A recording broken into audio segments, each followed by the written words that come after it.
What up, everybody? What up? What up? What up?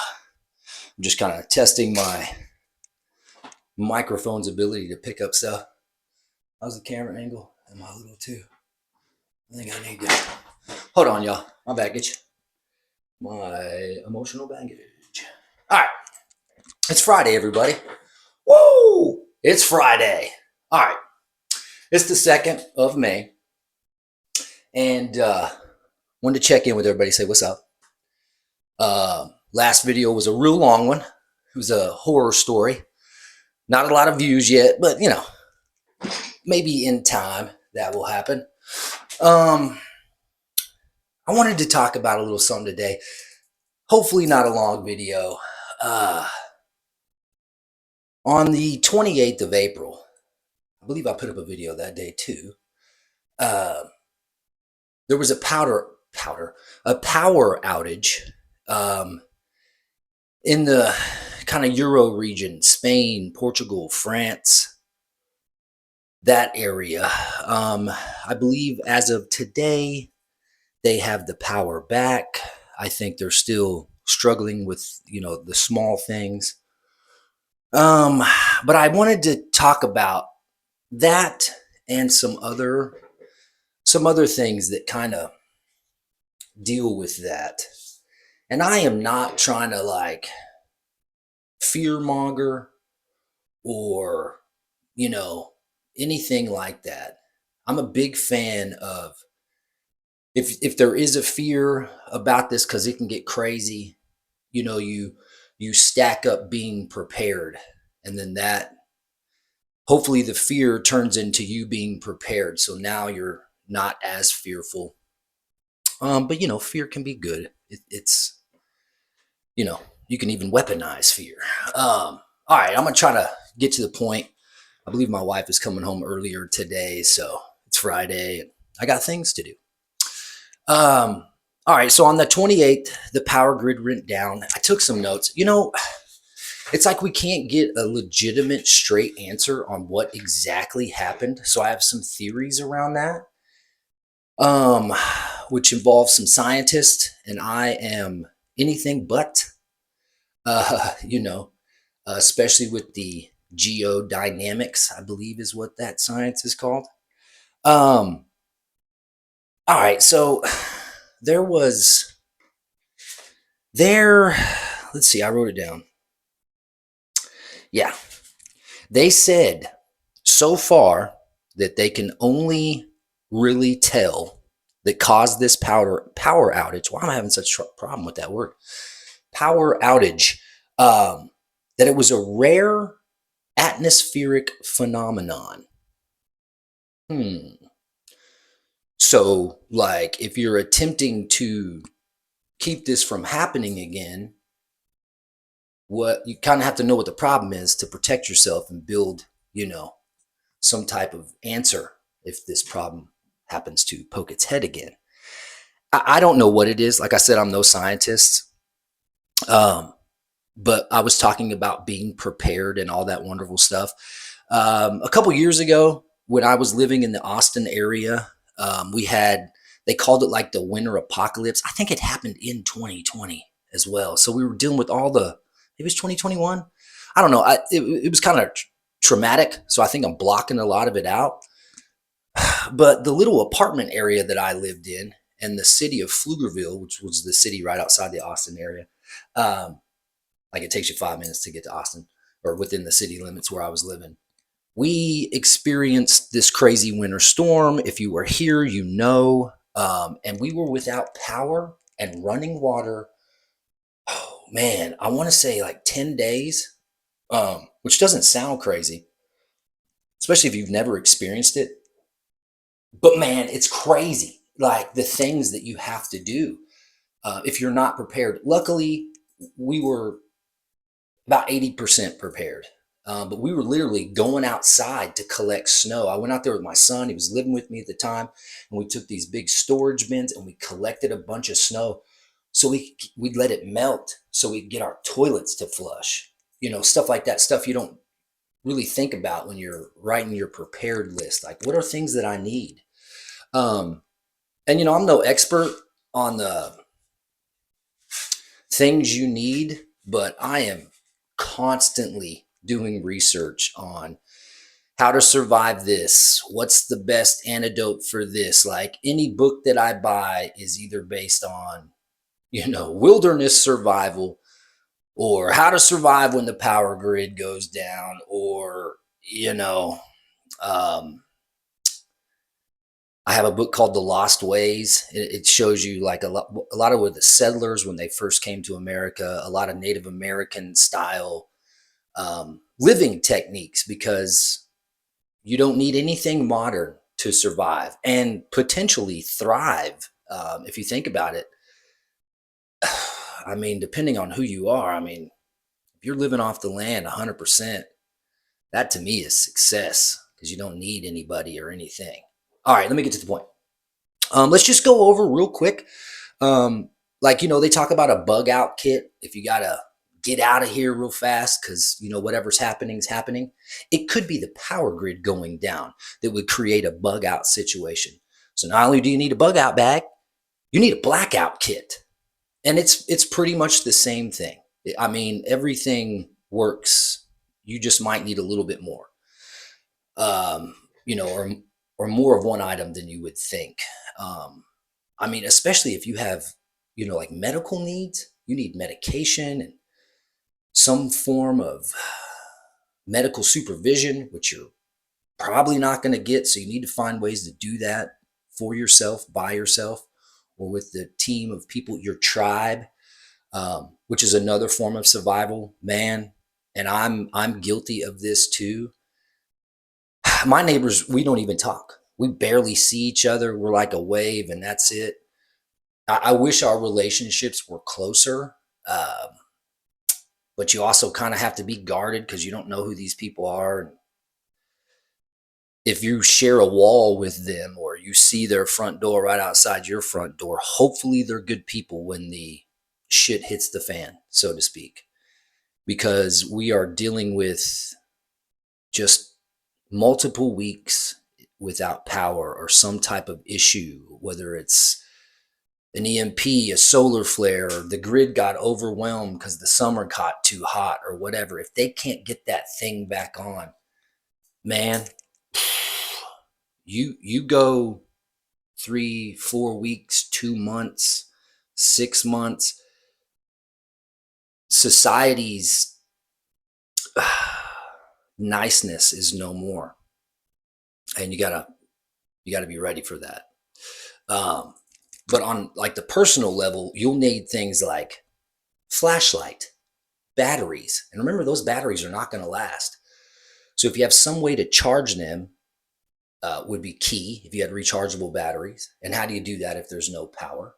Well, that's with a generator. So if you get a generator, that would be awesome. Preferably one that doesn't need fuel, preferably one that is solar powered. And hopefully the weather is not overcast like it is today, because you're not going to get any solar power that way. Another upside to a solar generator is the fact that it's quiet. Because let me tell you what, you go 4 or 5 days without power, and then you hear something because it's dead silent when the grid goes down. And when it was frozen there in Austin, you could hear everything because barely no cars were. I mean, there was some cars on the road, but very few. No one was going to work. No one had power. I mean, you could just sit in your apartment and hear things from outside, people walking by and talking. My point is, if you have a generator that takes fuel and you've ever cranked one of those things on, that's what it sounds like. So everyone will know instantly where you're at, what you have, um, which might be good on a bartering level. But the more days we go without, people aren't going to want to barter. They're going to want to take. Especially if they have people they care for, like children and things like that. I'm really not trying to push a bunch of fear out there. I'm just saying be ready. I'm just talking scenarios. I've been in some situations where, you know, your comforts go away and you kind of have to become, I'm not going to say savage. But you have to be more direct in procuring your means. And, you know, depending on what you need and how bad you need it, things can get dicey real quick. Um, so yeah, quiet generators are key. So solar generators are awesome because they don't make a noise. Another thing to keep in mind is that if it's dark and all of a sudden light is coming from your windows, people know that you have power.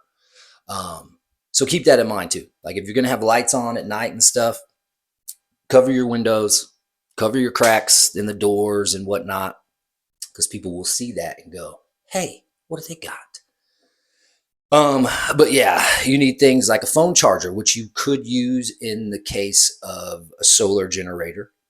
I don't know if the cell towers would be working, but there may be some type of emergency information uh, that you could get via the emergency broadcast system through the cell phone, preferably a radio that was running on rechargeable batteries, or one of those crank radios that you're able to charge through the, I forgot what that centrifugal force battery mechanism thing is. Um, those are key because the radio could be a potential, like, hey, if you need supplies, water or whatever, you need to come to this municipal building and they're handing it out.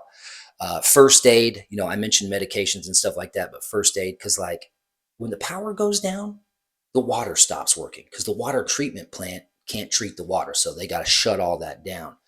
And a simple cut could turn into an infection, and an infection can turn septic. And, you don't want none of that at all, because once it sets in, it's real hard to get rid of.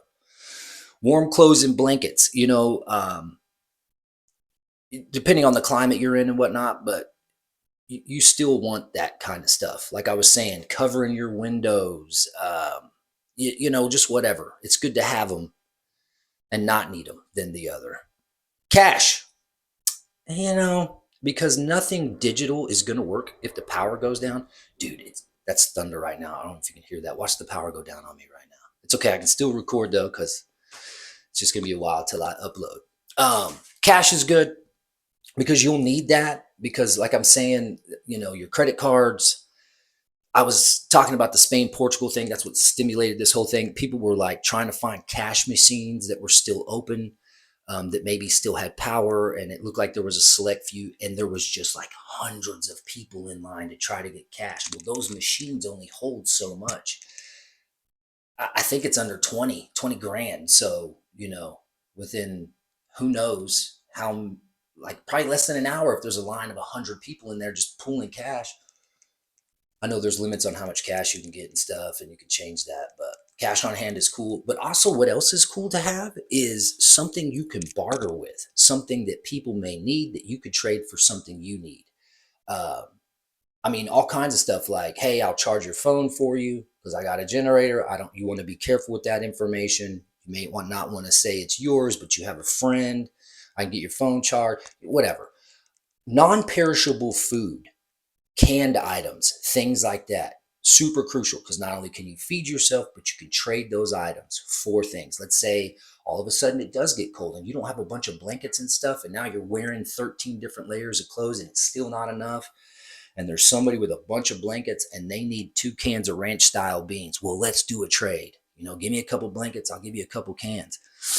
One thing a lot of people forget about is a can opener. Sure, you can get it open with a knife, and that's another thing I suggest. Multi-tools, tools, knives, a way to protect yourself, whatever means you deem necessary. Everything from the boomsticks to, I'll let you decide, wherever you believe that measure needs to be. I'm a big fan of those when it comes to protecting your family and society all of a sudden knocking at your door because they need something, or they think they need something you got, or they just need to see if you got something that they need. Protect yourself, protect your family. But that can opener could also be a bargaining chip. You know what I mean? Like, hey, I need an extra blanket. Would you like me to go ahead and open those for you? Because I don't know if you've ever tried to open a can with a knife. It can get messy, and you may waste some of it. You also may hurt yourself. I'm telling you, a simple cut on your hand, if you can't wash your hands, that brings up the whole first aid part too. If you can have toiletries, ways to still clean yourself, wet wipes. They have antibacterial wipes, all that kind of stuff. And I know people probably already know this, but I'm just going to put it out there. It's just information. And why not? Maybe it'll help you because you're stressed out and there's a way to, jot this stuff down, stick it in your safe. I don't know. Maps are great ideas because if you have to travel, like I mentioned, cell phones, satellites, stuff like that, probably not still working. And a lot of us don't know how to get around these days. So maps of your local areas, surrounding states are also key because when power grids go out, sometimes it's a cascading event and there'll be this one way up here, 2 states away may still be working. So if you can get there, get shelter, get means, get help, but you need to know how to get there, the maps would be completely key to success. Yeah, I mean, I'm sure there's 15 other things I could list, and there's all kinds of specialized items. People even sell blackout kits. One of the things I like to do is every time I go to the grocery store or the hardware store or any of those things, and I'm there to get something in particular, I try to buy 1 or 2 items. Nothing crazy, nothing expensive that I would potentially need to use in a situation where we didn't have power or the ability to, you know, access the normal means that we'd have. I usually buy a case of water. I like to go to Sam's or Costco or those places, and you can literally get a case of beans for like $4 or just some canned goods, soups, all that stuff. And they last years sometimes. Check your dates. So this way, you've got that.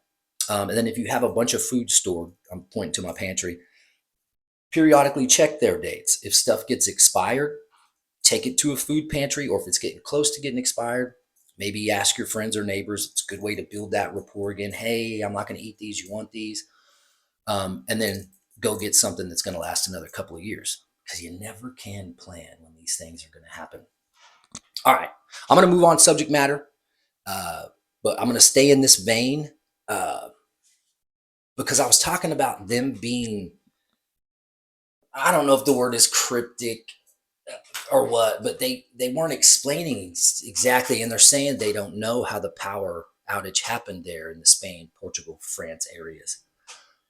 Millions of people, bro. I mean, just no power and no way to get communication, and they're still not able to actually pin down what caused it. There is a scientist, and I have been meaning to do this. It's so over my head on the smart level, and I listen to him every day. He has a YouTube channel called Suspicious Observers, and it's really good. His name is Ben Davidson. He's a dude I've been following a long time. I love the story on how he came up with all this, but he's a legit scientist, and he follows the sun. And there is a theory that the sun may have caused the power outage. Jiminy Christmas, I can't say it. Power outage. And it has to do with not necessarily a solar flare. We had 2 C-class solar flares on the 28th. May have caused something. You know that there's a podcast with that Tim guy, Tim Pool. Ben Davidson was on there. You can Google it. You can YouTube it. It's like a 15 or 20-minute little clip from his podcast where he's talking to Ben, the scientist, about the power outage and how potential sun flares and this cycle that the Earth does about every 6,000 years. And it just so happens we're in the 6,000 year marker now, and have been for a while. And what happens about every 6,000 years is our poles move. The North and South Pole, they're here at the North and South. Well, they move. And this is not some conspiracy theory. This is pure science. I mean, you can check it out yourself. But when the poles shift, our protection that surrounds us in the way of our atmosphere, and there's layers to it. I can't remember all the things. Um, when those shields are down, so to speak, solar flares are able to, and coronal mass ejections and plasma and space radiation and all these things are able to reach the surface of the earth. And they do things like fry the power grid and just all kinds of stuff that we are not ready for. There's an event called the Carrington event. I'll let you look into. It's when it happened back in like the cowboy days when all we had was telegraph lines, but it fried them all. I'm not going to get too deep into that. I'm going to let everyone do their own research. I'm not going to, it's not a fear mongering thing. I just feel like the more information that you can give yourself, the better prepared you'll be. Just like the more cans of beans you can put in your pantry and water and ways to prepare. It's good. So just information is good. All right, let me check my time because I really don't want to spend a lot of time. I don't want to be all crazy about it. 21 minutes. All right. I think that's good. On a lighter note, it's Friday, and let's celebrate the fact that we got another day to take.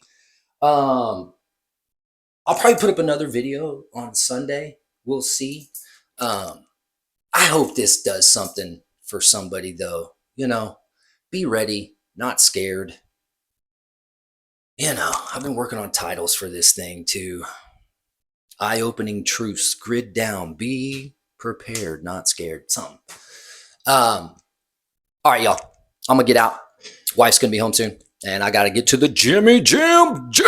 Let's go. All right. I love you guys. It's Friday. I hope this weekend is amazing. I hope the Friday just leads into more awesome unfolding of success for us all. I love you. Remember, spread your love, share your knowledge. That's what I'm trying to do with this information. I'm not trying to scare anybody. Just get ready, share your knowledge. It could save us all. You know what I mean? You know things I don't know. I don't know if, let's just share. All right. I love you guys. I'm going to go ahead and dip. Let's be good to each other, even if the power goes down. That's all I'm saying. Come on, y'all. I love you. I'll see you around. Peace. Let's lay it down. I don't know. Just outro words. May the day unfold with success in every way. May you pass every test. No stressed. Truly best. Love you guys.